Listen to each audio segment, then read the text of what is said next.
जब किसी डायरेक्टर के पास कोई अच्छी कहानी ना हो, नया मौज़ू ना हो, तो अगर पुराना मौज़ू लेकर वो कोई फ़िल्म बनाता है, तो उस पर मेहनत भी उतनी चाहिए होती है कि वो पुराना मौज़ू नया लगे। लेकिन बदकिस्मती से जो बॉलीवुड है, ख़ास तौर पर जो बॉलीवुड में जो ओरिजिनल बॉलीवुड हिंदी मूवी बनती हैं, उनमें अब मौज़ूआत की हमें बहुत ही कमी नज़र आती है। वही घिसे-पिटे फ़ार्मूले, वही चीज़ें बार-बार मुख्तलिफ़ अंदाज़ से रिपीट की जाती हैं। उस के मुकाबले में जो साउथ इंडियन फ़िल्म इंडस्ट्री है, वहाँ पर हमें शानदार कहानियाँ, न्यू प्रेज़ेंटेशंस देखने को मिलती हैं और पता नहीं क्यों बॉलीवुड के साथ जो हो रहा है ऐसा।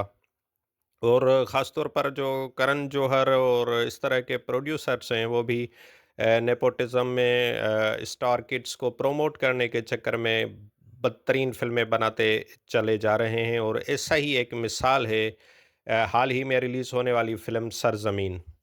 ये वही पुरानी कहानी टेररिस्ट कश्मीर का इशू, पाकिस्तानी टेररिस्ट वहाँ घुस जाते हैं और फिर वो वहाँ के जो करते हैं टेररिज़्म, मौज़ू वही है।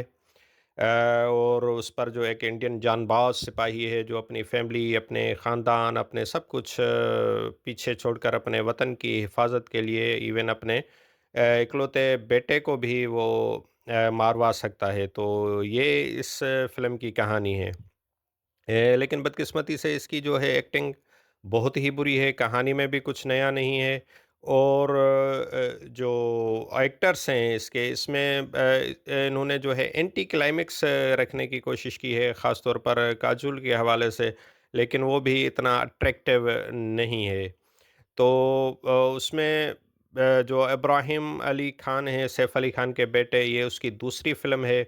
पहली फ़िल्म में इसने बदतरीन अदाकारी की थी और बहुत ज़्यादा तनकीद की ज़द में आए थे कि इसको एक्टिंग नहीं आती और वही इसने इस दूसरी फ़िल्म में भी साबित किया है कि इसको एक्टिंग का बिल्कुल भी पता नहीं है। अगर ये सैफ अली खान की फ़ैमिली से शायद नहीं होता तो कोई डायरेक्टर इसको फ़िल्म में नहीं लेता। क्योंकि लगता नहीं है कि इसकी कोई ग्रूमिंग हुई है, इसकी कोई तरबियत हुई है एक्टिंग के हवाले से, सिर्फ़ अपने फैमिली के नाम को यूज़ कर ये फ़िल्में ले रहा है और इसमें ना इसके एक्सप्रेशन है, ना डायलॉग डिलीवरी किरदार से मैच करती है, कुछ भी ऐसा नहीं है। तो बदतरीन अदाकारी, घिसी-पिटी कहानी वाली फ़ॉर्मूला फ़िल्म जो मेरे ख़्याल में बॉक्स ऑफ़िस पर भी नाकाम ही हुई है। और इसको हम कंप्लीट टाइम वेस्ट फ़िल्म कह सकते हैं, इसमें ऐसा देखने जैसा कुछ भी नहीं है।